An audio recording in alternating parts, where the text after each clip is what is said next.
pagdating dun sa mga distrito po, bakit po ang na-highlight po natin itong District 1, tama po ba yung hawak ni Kong Pulong Duterte? Siguro naisip niya, andyan na nga, si VP Sara, Okay.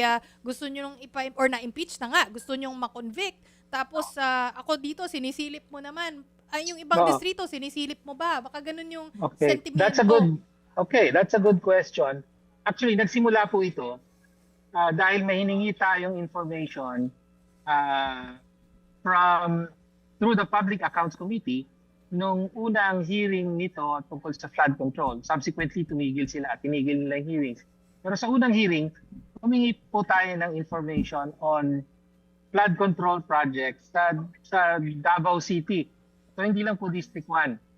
So yung regional office nagbigay ng report at yung report nila sinasaklaw ang District 1 at District 2. So yung District 2, ibang distrito na po yon, hindi na yon kay Representative Pulong, ibang congressman yon. Pero sa totoo lang, doon sa accomplishment report ng DPWH Region 11, wala po tayong nakita na problema or na anomaly doon sa mga proyekto sa kabilang distrito. No? So,